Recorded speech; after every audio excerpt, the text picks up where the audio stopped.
Good morning and thank you for joining us for today's program brought to you by Region 9 and the Arts Council of Wichita Falls.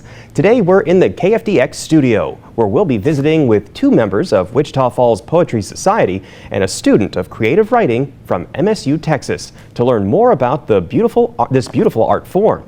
The title of today's presentation is Virtual Tour of Poetry. Along the way, we will pause to let you guys ask your questions for the poets, but make sure you guys type in those questions. We need you to type them in and not say them. All right, now let's get ready to visit with our guests and meet our poets. We have three wonderful people with us today. Thank you all for being here with us. I would like for each of you to tell me a little bit about yourself, your name, and your story with poetry. Let's start with Dr. Hoggard. Yeah, thank you. My name is Lynn Hoggard, and I'm a retired professor at MSU. But I grew up in South Louisiana, and I grew up loving to, had a great imagination, and I loved to make up songs and poems and such. And I'll tell you a little story. I went to Sunday school when I was 4 years old and learned that I should love my enemies.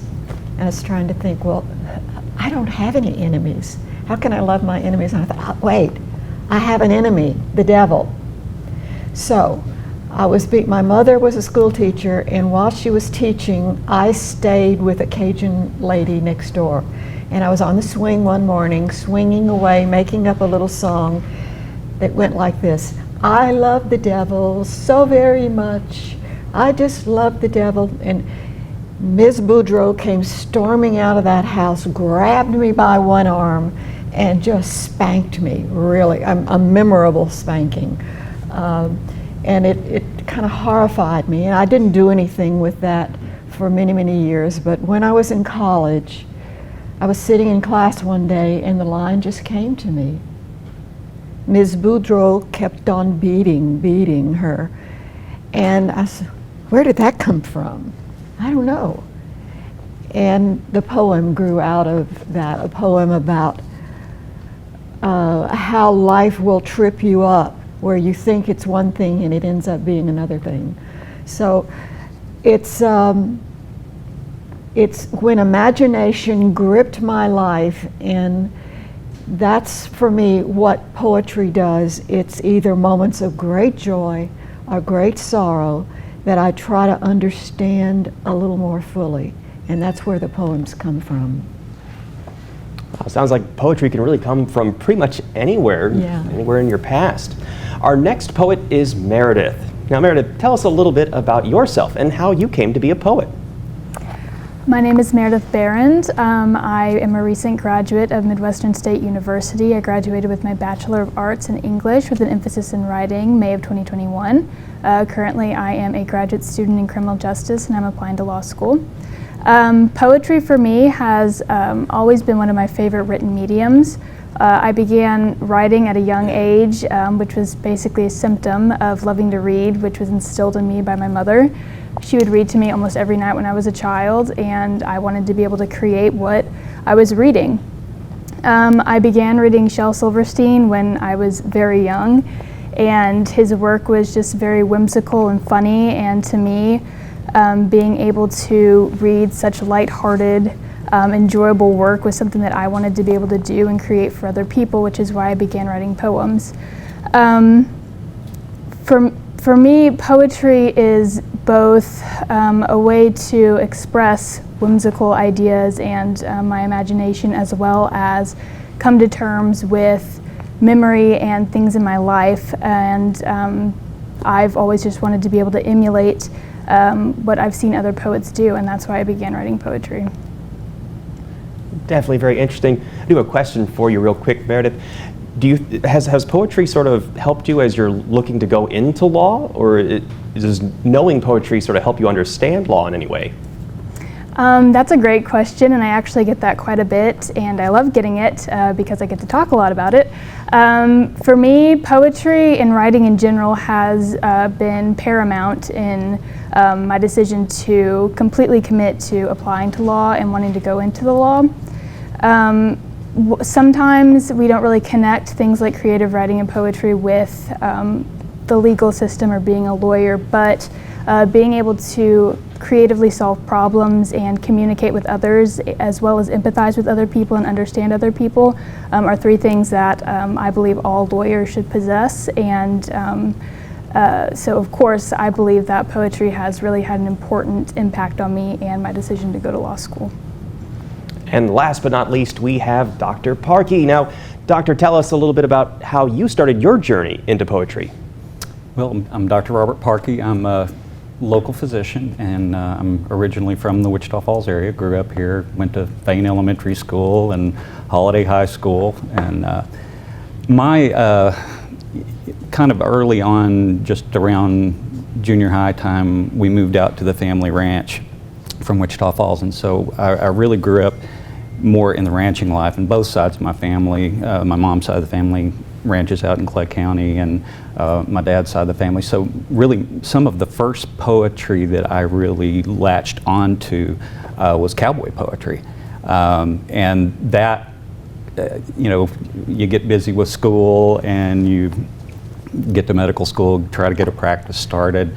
You drift away from that a little bit, but I eventually kind of came back to poetry in a different way that relates to my medical practice, because I found that you develop such an emotional attachment to the people that you take care of, and you just want to preserve that, and to be able to express those moments in time that are just not repeatable, and the emotions that go along with that, and to hold on to those things, I think just is such a blessing to be able to hold on to those things and to make them a part of your life. And poetry to me, and kind of to echo what Meredith said, you know, I spend a lot of my time helping people understand a very complex business, which is medicine, and helping people understand what their tests mean and things like that. And so the skills that you gain from crafting poetry and really working on your language and the metaphors and the comparisons that you make when you're writing poetry enables me, I think, to help people understand their health a little bit better and kind of what's going on in this really complicated system of medicine. I find it really amazing that you all have such a love for this creative form of expression, but you all came from different backgrounds, and I'm interested to see if the different backgrounds you guys have impacts your poetry. So now, if it's all right with you guys, I'd like to enjoy some of your poems and your compositions. Dr. Hoggard, would you be willing to start for us? Sure. Yeah, we just gotta wait a little bit for her to make her way over to the podium and for her to start. This poem is called Ambushed by Love. She was 15, sullen, an introvert, inaccessible to her domineering mother, but especially to herself. When they drove her brother, accepted to a Merchant Marine Academy, to New York and told him goodbye. They returned days later to their deep South home. She walked into her brother's room. A dozen model airplanes still hung from the ceiling. His model battleships still cluttered the chest of drawers. And his empty bed, neatly made, stood ghostly by the wall. She turned in silence and walked into the kitchen, where she found a small space between freezer and refrigerator. Squeezing into it, curling in on herself to suppress the terrifying sobs that shook her body. Wow, such a descriptive poem, really amazing. Now, while Dr. Hoggard returns to her chair, we're going to ask her to tell us a little bit about that poem she just read to us. I'd like to know what sort of inspired you to create that poem and what meaning it has for you. Doctor?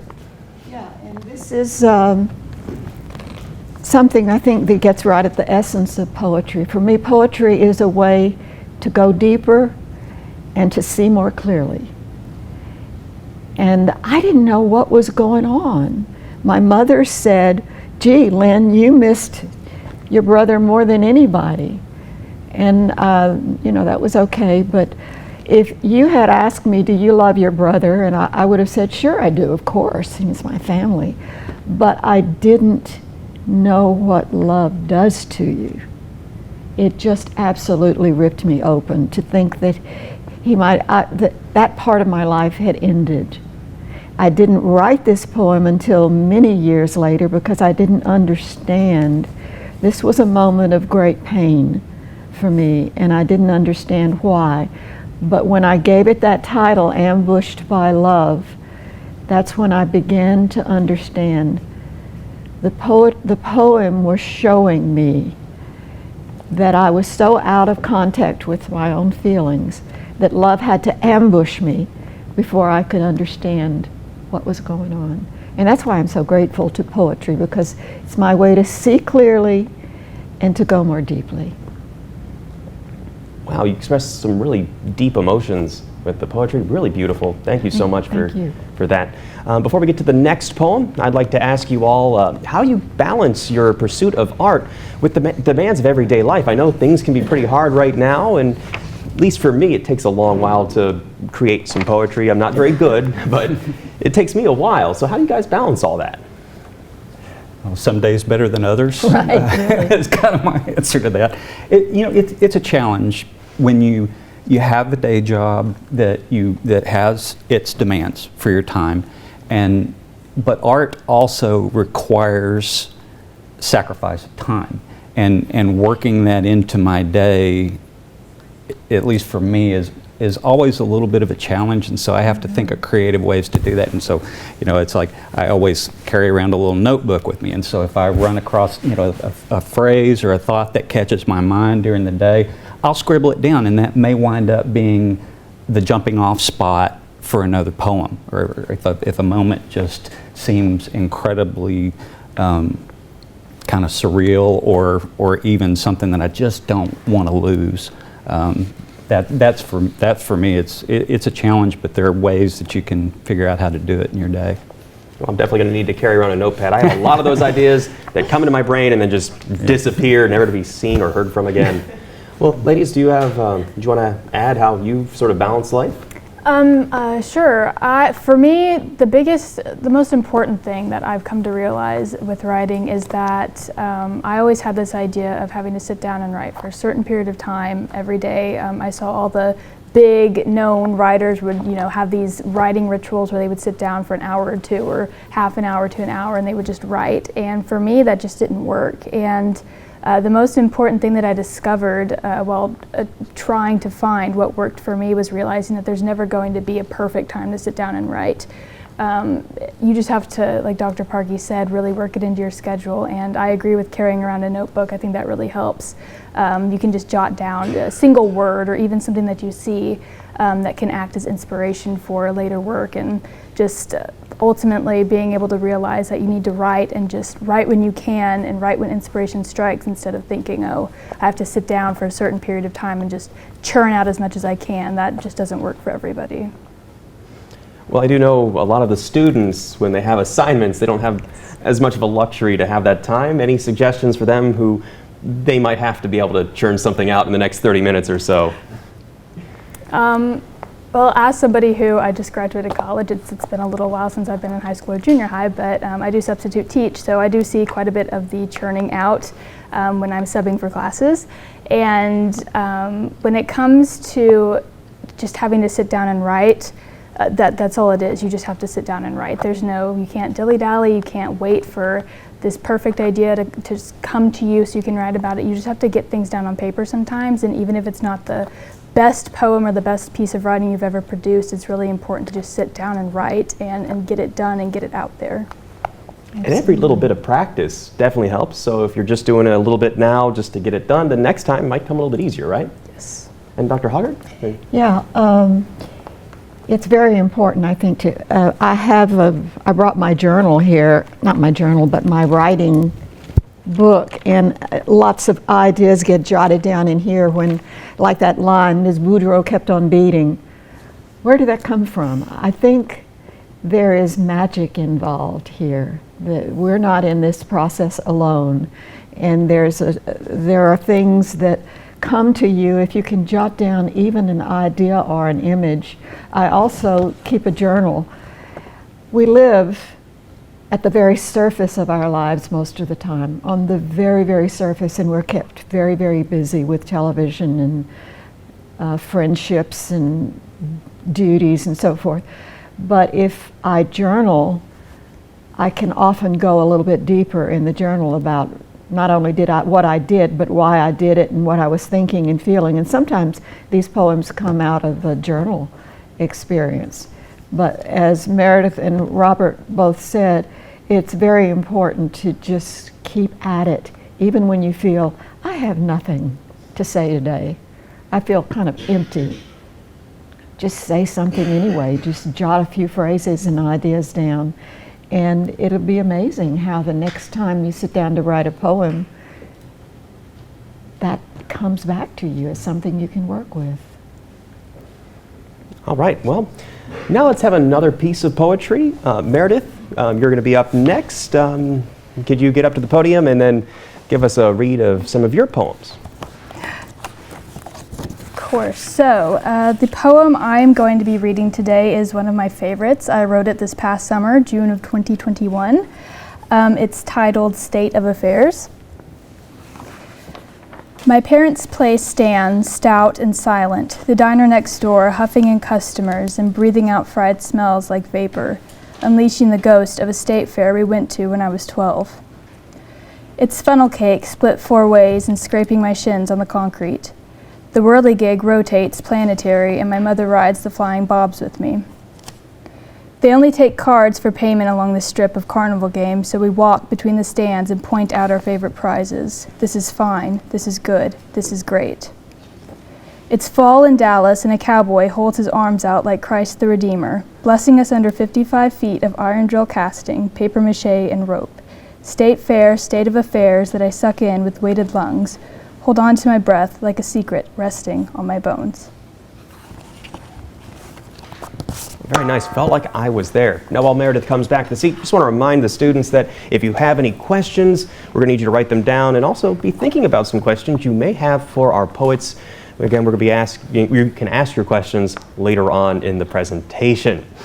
All right. Now, guys, before we read the next poem or get to the next poem, I would like to talk with you guys about the poetry book that the Wichita Falls Poetry Society book that is 90 poems in 90 years, I believe.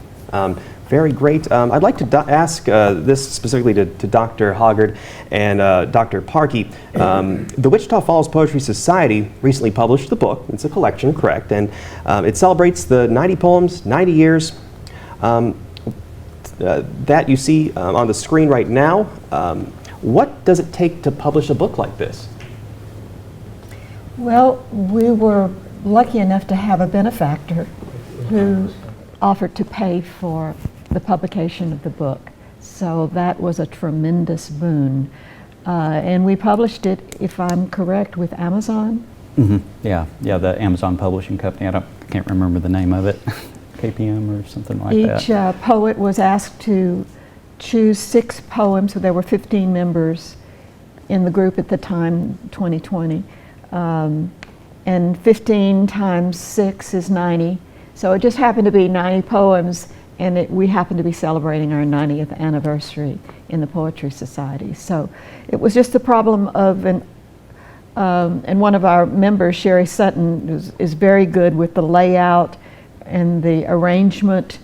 We have it arranged by theme, life themes like love, family, death, adventure, and so forth, nature, and get it all arranged and put together. And now that it's out, it's a question of getting it out to the public. Well, I know that a lot of the students, they're learning the different types of poems out there. In this book, is there a wide variety of different styles of poetry? Is there different I know you said there's different themes. How is the tone of some of these poems that are in the book? Well, there really is the entire gamut of different types of poetry. There are sonnets. There's an interesting form.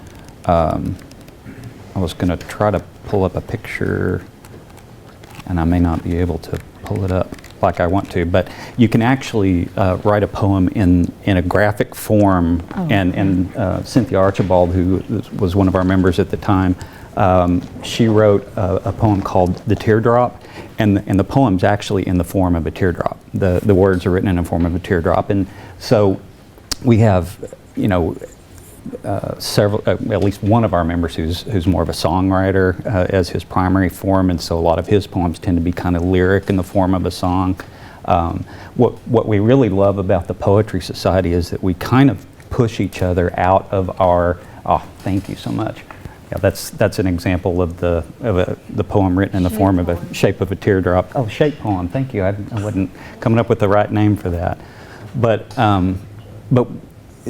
the nice thing about what we do with the Poetry Society, and we meet every month, is we push ourselves a little bit to try things that we're not comfortable with. I was not born under a rhyming planet. I don't rhyme well. It is always a struggle for me to do rhyming poems. I much prefer free verse and using other things like alliteration to create my cadences in my poems. But being pushed to have to write something that rhymes, or to try an old form of poetry like a sonnet or a Villanueva or a ghazal, it's not ghazal, what is it? Ghazal. There are tons of different forms that can be used, and this book has got a wonderful variety of different poetic forms. That's really awesome. Do you guys have a favorite poem out of the book, or? Sure. I think each one of us does. Yeah. But Each one of us would have one that's, that was more special to us, or something that we really feel more proud of. And I know I've got a couple that I really appreciate being in the book, because they're ones that I go back to time and time again. And I even use it for teaching purposes when I'm talking to nurses about, caring for very ill patients. Well, Doctor, you're up next to read the poetry. Is the poem you're going to be reading one of the ones in the book, or is this something different? Yeah. Well, I'll use one from the book today. Okay.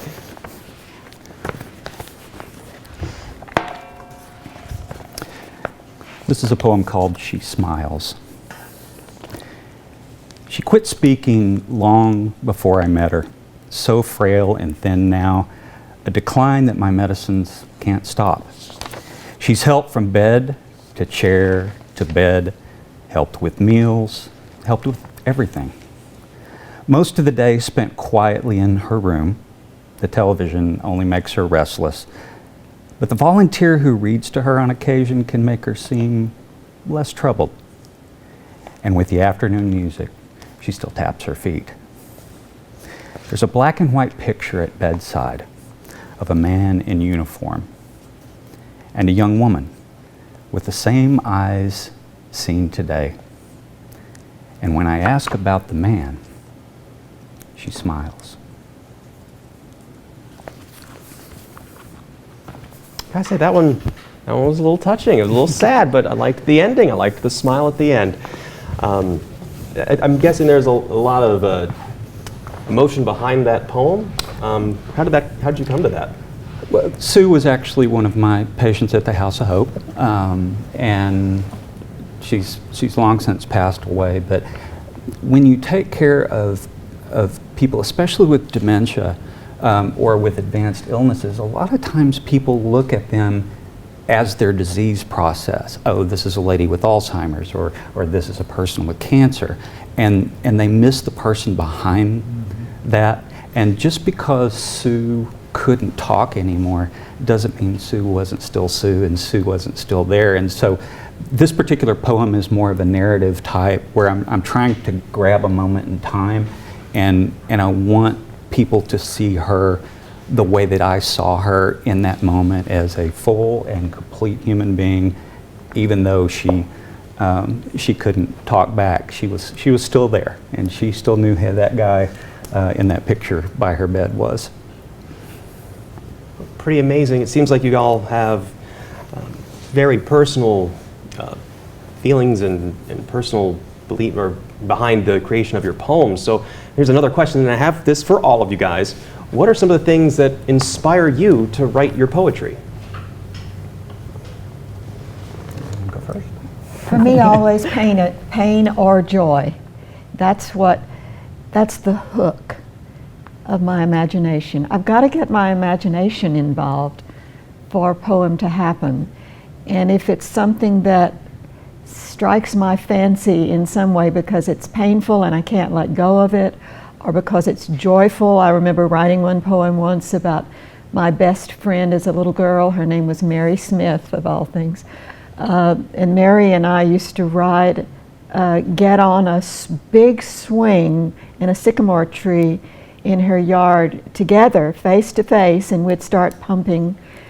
And I called the poem Laughing Ladies because the minute we started flying and swinging through the air, almost flipping over, we would start laughing and laughing and laughing. And it was my childhood experience of the purest joy I've ever known.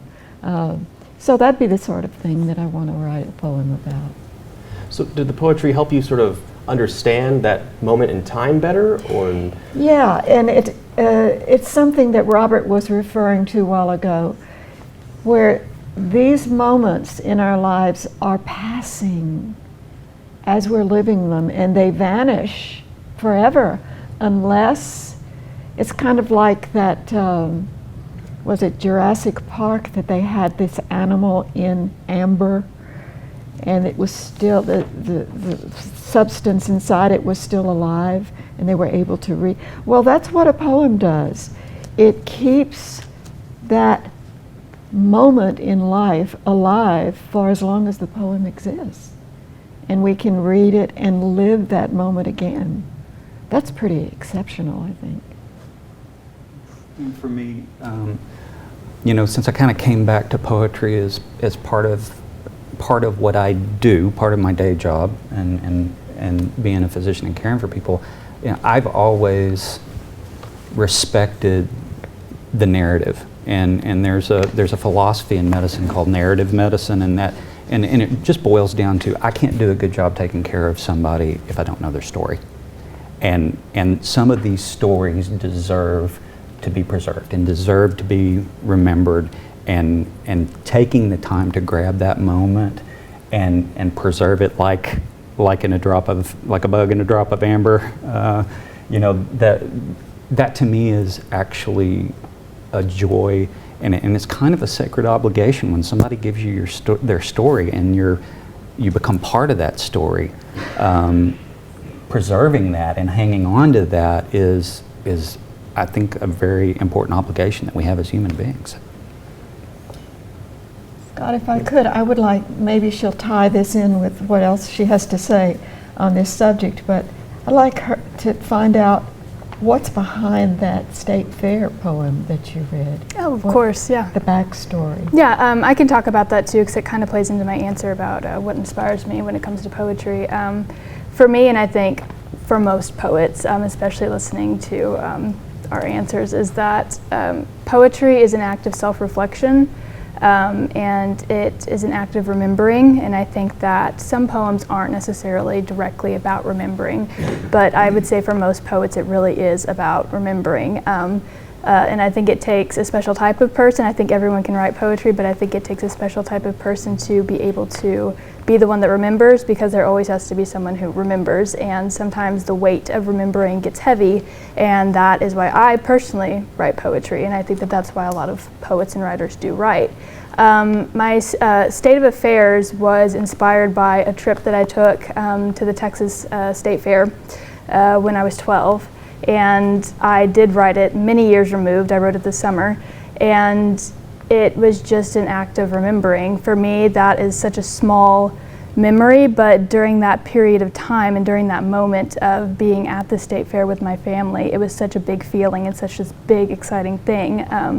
And a lot of my poems are about my childhood and about the childhood of people that I know and people I've met, because like Dr. Parkey said, people entrust you with their stories and you have to take these stories and you almost are obligated to handle them with care and then remember them and put them on paper.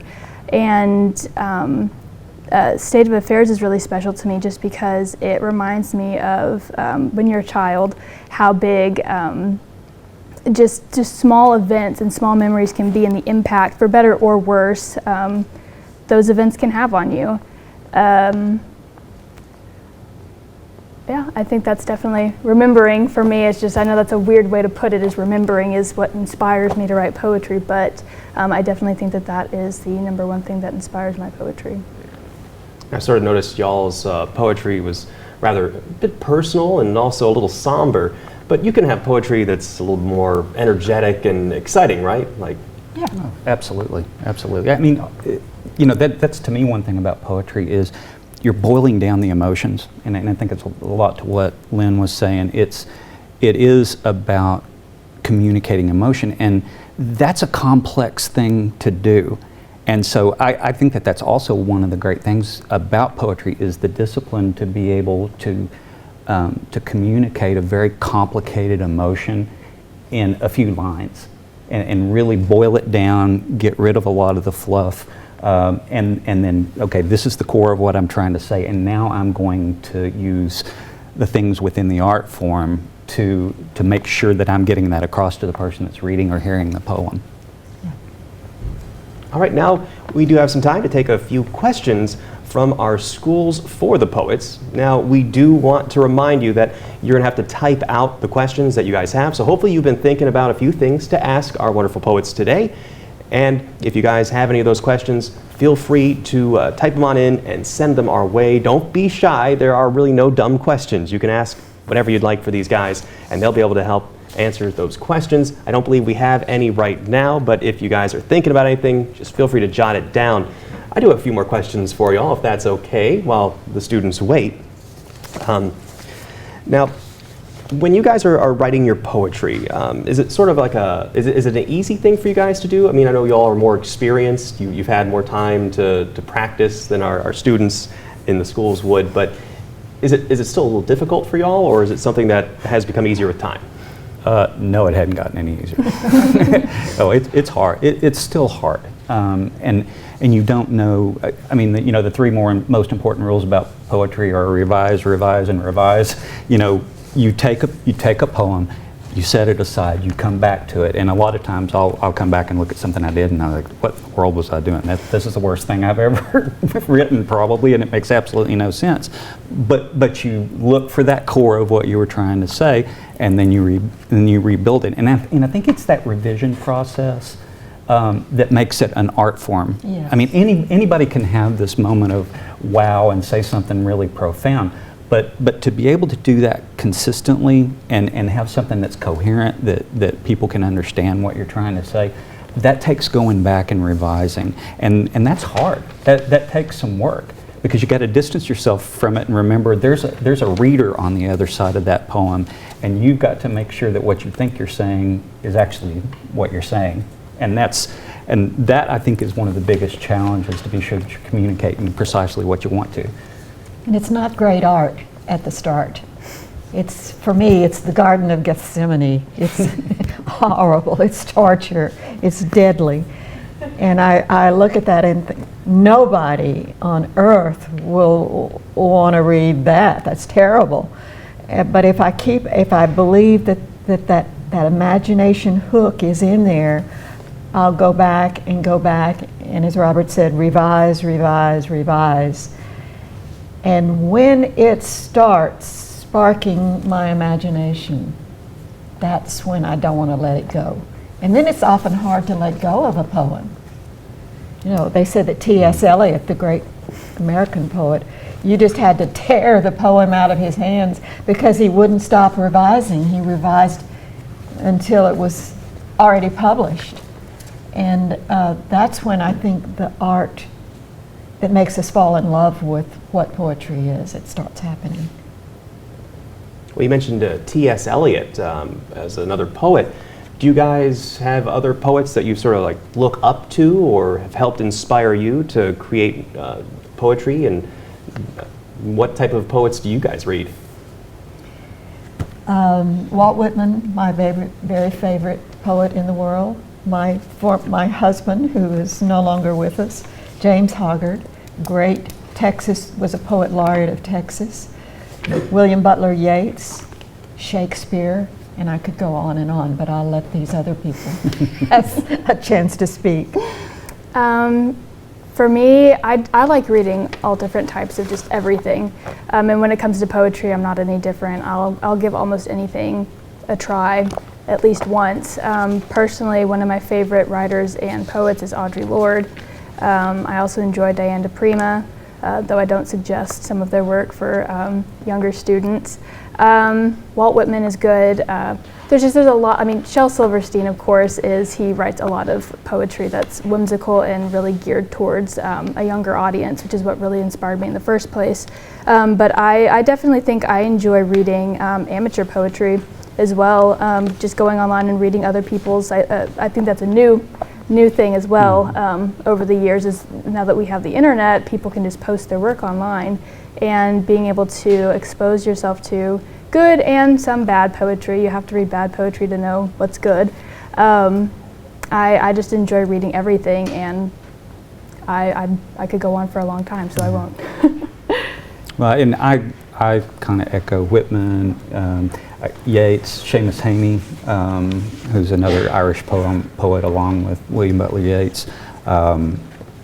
Those I think are some of my, but my absolute favorite poet is William Carlos Williams, and for more than one reason. He was also he's kind of my hero because he was also a practicing physician who wrote tons of wonderful experimental types of poetry, and just some classic pieces that are out there that just did, along with people like Walt Whitman, who really changed poetry in the United States and gave poetry a uniquely American voice. And that's so William Carlos Williams is probably my biggest hero of the bunch. And we do have a student question. We would one of the students would like to know how long you guys have been interested in poetry, and how long have y'all been writing poetry? Forever. And I drew as a little bitty kid, drew stories, and then when I learned how to write, I was writing little poems and stories, but I didn't do it a lot. Just every now and then. Something had to kind of stab me in the heart or make me sore before I would want to memorialize it in a poem. It's just as I get older, I realize, gee, there are lots of moments in life that are poem-worthy. I don't have to wait to be dying or in ecstasy. I like I said earlier, some of my first poetry that I wrapped myself around was being part of kind of the cowboy culture, growing up and living on a ranch and being around horses. And so when so I was actually, when I was most of the people in the audience's age, I was writing, cowboy poetry, cowboy songs when I was in junior high and elementary school, and of course got to college, got a little bit away from it, then came back to it, and so I've got pieces that are 20 years old, about patients that are just sitting there waiting, needing a lot of revision. So I've got tons of unfinished things that just, it's a constant process sometimes of going back and looking at them. But I've been at it now, seriously for probably about the last 20 years.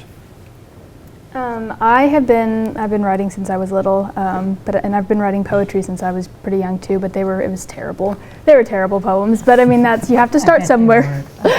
My favorite thing to write about when I was younger, I'd say probably 5 or 6, was I would write about my dogs. I love animals, and I've always loved my pets, and so I'd write poems about my dogs and how much I loved them. And they were not fantastic, but it was poetry, I suppose.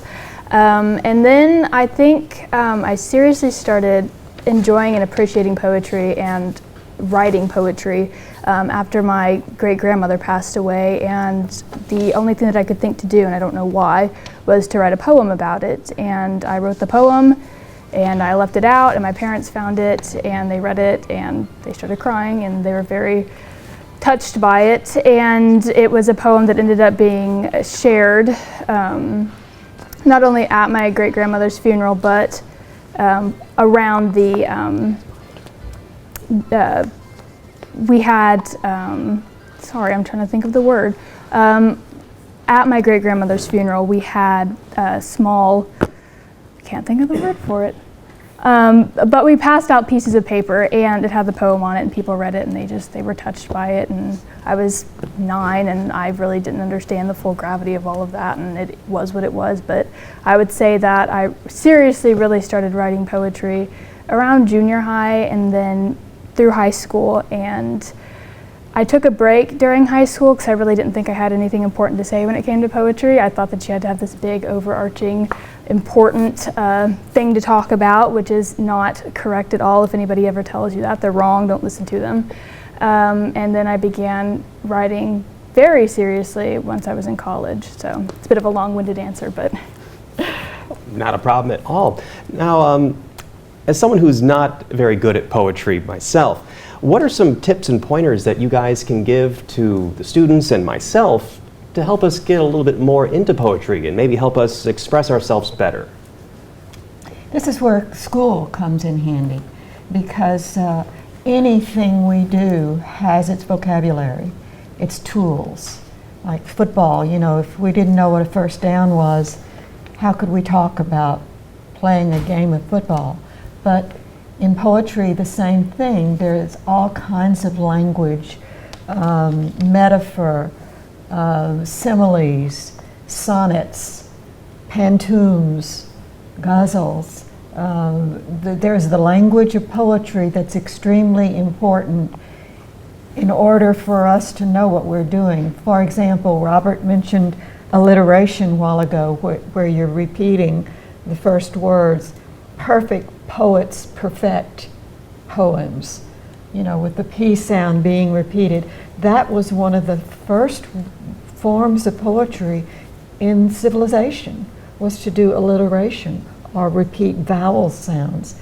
And when you start understanding that there are these musical things that charm our ears, then we can start writing in ways that help do that sort of thing. So school is very helpful. Yeah, and I would echo what Meredith said. It's going to be horrible when you get started, okay? I mean, I look back at some of the first stuff I read, it was god-awful stuff. But it's like learning to play a musical instrument. It's no fun playing scales on the piano or a violin or a guitar, okay? But you have to learn the rules of the road. And once you learn the rules of the road, like a concert pianist, you know, then you can improvise. You can, you know, you can bring lots of tools to bear once you understand what all those tools are. And I think what's been really important for me is getting involved with the Poetry Society, because we do push each other and learn from each other and get to hear different ways of going at poetry problems. And learning new techniques constantly. And that's the thing, you know, you don't ever get to the point, just like with everything else in life, you don't ever get to the point where you're done learning, ever. And you know, even old guy like me, you know, I've still got a lot to learn about poetry. And every time I get together with our group, I always come away with something, wow, I didn't know that. I had never thought of expressing myself in this particular way because of something I heard someone else do. And it's a constant stage of growth, but you got to start somewhere and not sit back and say, well, I can't do this, I'm not any good at it. It's a skill, like any art, like painting. You've got to start somewhere, and then you build on those skills as time goes by. I would agree. Personally, I think one of the most important things that you can do is read, which of course comes with being in school. But even when you're not in school, you need to be reading. And I don't say that just as an English major who's trying to push reading propaganda on everybody. But reading is, I saw something online the other day that a teacher had written, and it said that reading was like inhaling and writing was exhaling. The two of them go together, and you can't become a good or proficient writer or poet without reading, just in general, reading anything that interests you. And if you're interested in poetry specifically, one of the biggest inspirations that I think you can look to is reading other people's poetry. And just being immersed in language and seeing words and seeing how we can craft our language, I think is very important, because specifically with poetry, it is a very rhythmic, even with free verse poetry, you have a rhythm, and it's almost lyrical to an extent, and you definitely have to read and engage with language and communication and other people, I think, to become a good poet. Excuse me, there's a famous critic poet named Matthew Arnold who said that the civilization is based on the best that's been thought and written by humans in the course of all time. And I think when you read the very best poems that have been written by Shakespeare and others, Yeats and Whitman and many, many others, T.S. Eliot, you learn to look for what's deep and essential about being alive, so that you're not just staying on the surface all the time. All right. Now, I know we've all been in this situation where we're trying to think of something and we just have writer's block and we just can't think of anything to write down, anything for our poem. Do you guys have any suggestions how to get past that sort of being stuck and trying to write but just not being able to? Do you have anything you do or any location you go to that sort of helps you? I walk away from it for a little while. I find that when I'm hitting a wall, it's because I'm too close to it. It's because I have gotten myself so into one way of thinking through this problem that I just can't get myself out of it. And so what I will often do is I'm going to put that thing aside and I'm not going to think about it for a couple of days, and then come back to it and with fresh eyes. And always I try to turn it around and saying, what if I was the person reading this? That often helps me, is what is the audience for this poem going to be hearing me try to say? So my trick is, when I'm blocked, is to walk away from it for a little while and get myself dug out from where I was. And literally, I walk. Literally walk. I walk 3 miles most days, and the last time I had that kind of writer's block, I walked a mile and met this dog that's about a mile out in somebody's backyard, most beautiful golden lab. And she always jumps up on the fence, and I've started bringing little doggy treats. I hope the owners don't see me giving them to her because they might not like that. But I've named her Beauty. And then I wrote a poem about my journey to beauty and how transformative beauty was in my life. And I realized I love that dog. I've seen her for months now, and I feed her every day. And she loves me, and she tries to climb out of the fence. But literally, it never occurred to me for a long time to write a poem about that, until I was totally blocked about what to do with the next poem. Well, I agree with both of those. I think those are great. With any type of writing, even if you're writing for school, sometimes it's best to walk away from it if you have the time and the means to be able to just take a break from what you're writing. Sometimes you've been looking at words for too long. Personally, something I have found that works for me is I use photographs when I just need, if I don't have an idea at all, if I'm struggling and there's just nothing is coming, I use my own photos, or you can find photos online or in a book or a magazine. I think that's really good for students as an exercise to be able to just get something on paper, because you're not having to come up necessarily with your own idea. I know that's probably terrible to say, use something else, but a photo really can inspire you to write anything. I mean, even a picture of a sunset, sometimes you don't have to write about a sunset, but maybe it inspires some kind of emotion in you, which you use to then write, which I think is very beneficial when it comes to writer's block, especially as younger students. There's also poetry about art.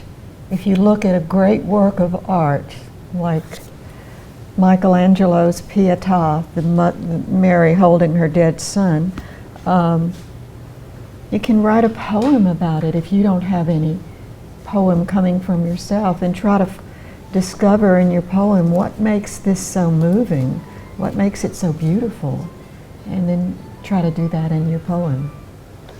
All right, well, it looks like we're starting to get close to wrapping things up. We still have time if students want to send in questions. Again, make sure you type them out and send them to us. We still have time for the students to ask questions. Before we do start to wrap up, I wanted you guys to have a chance to tell the students about pursuing art in your lives and how what they learn in school contributes to writing poetry. Guys? Oh, I mean, I can look back to my English teachers in high school introducing me to Shakespeare, which got me involved with the drama program at our school, and just the love for the way that really good classic has stood the test of time, poetic types of writing can affect you. I have Mrs. Lucy and Miss Laughlin back in the day at Holiday. I have to give them all the props because I can still quote some of my Macbeth and Julius Caesar lines to this day from having that experience. And so, you know, you don't know how that's going to affect you later on. You know, in the moment it was a little bit of a pain maybe to have to memorize those lines and spout them back. But, you know, I look back on that experience now as something that just absolutely opened up a world that I hadn't really considered up until that point, because it was all about, you know, cowboy poetry, and I was reading Red Steagall and Neil Lomax and gosh, Don Edwards. But I hadn't had my eyes open to the larger literary world at that point, and so being able to experience something in school that I never would have gotten to on my own really later on turned out to be a very profound thing for me. And we do have another question from students. They wanted to know, what would you guys say is the most difficult and the easiest part about writing poetry? So, two-part question. Most difficult is starting for me, because it's ugly, ugly, ugly. And I want beauty. I want a work of art. And it's very, very hard to see at the start of a poem anything beautiful. It's just a mess. So the best part is once your imagination gets involved, what joy to realize you're creating something in the world that was not there before. This work of art. It doesn't matter whether it's going to be remembered 500 years from now or not. The fact is that it's a part of the world now that wasn't there before. For me, I'd say the most difficult part is getting it out on paper, but I think especially finding the right tone. When you first start writing, sometimes you struggle to find the right angle when it comes to writing something, and you want to be able to, especially if you are recounting a memory or you are trying to tell some sort of story through poetry, it can be hard because you want to get it right. And if you're a perfectionist, sometimes it's difficult to just put it out on paper and accept that you will have to edit and revise your work. But with that being said, for me, the easiest part then is finding a rhythm once you get those words down. The editing process is really messy, but I think it's also really fun because poetry is, like I mentioned earlier, very lyrical, rhythmic practice. You really are looking for that lyricism in your work and finding a rhythm and moving words around, and it really is, to me, that's the easiest part, and being able to then come up with a finished or almost finished. I edit my poems quite a bit, so they're never finished. Product is definitely one of the more fun parts of it. Yeah, and for me, I kind of agree with Lynn. Getting started is hard. You know, taking that core idea and trying to get a hook into it, to try to, and the best part, I wouldn't say, I think it's always hard. Okay, I don't think there's anything easy. I've never found writing one of these things that actually I was proud of after the fact to be an easy thing.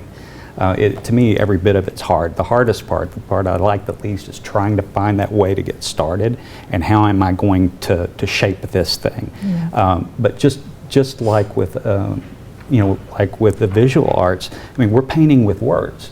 And that wonderful moment when you can look back at that and realize that what you've done, somebody else is going to be able to see what you saw and feel what you felt. Now that's the greatest moment of satisfaction for me, is when I've got something that somebody else reads and maybe they get a little choked up or something like that about it, then I know mission accomplished. That was what I was trying to do, and I hit the mark at that point. Yeah, at our ekphrastic art event at the Kemp Center, the painter whose painting I wrote a poem about came up to me and hugged me.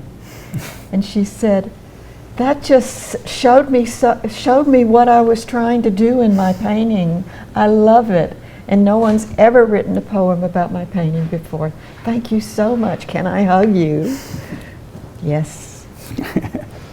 Well, I may not be a distinguished poet. I tend to find that the hardest part for me is finding the right words, the right vocabulary. Yes. I'm always with a dictionary or something. I'm sure if I read more, that would kind of make that a little bit easier.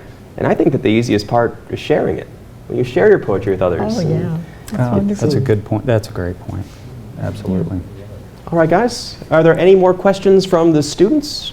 Well, I just want to thank you guys for coming in. We really do appreciate it. So thank you to our poets, Dr. Lynn Hoggard, Meredith Bernard, and Dr. Robert Parkey for visiting with us on our virtual tour today. Also, thank you guys for joining us, and a special thanks to KFDX for making this all possible. On behalf of Region 9 and the Arts Council, thank you again, and have a great day.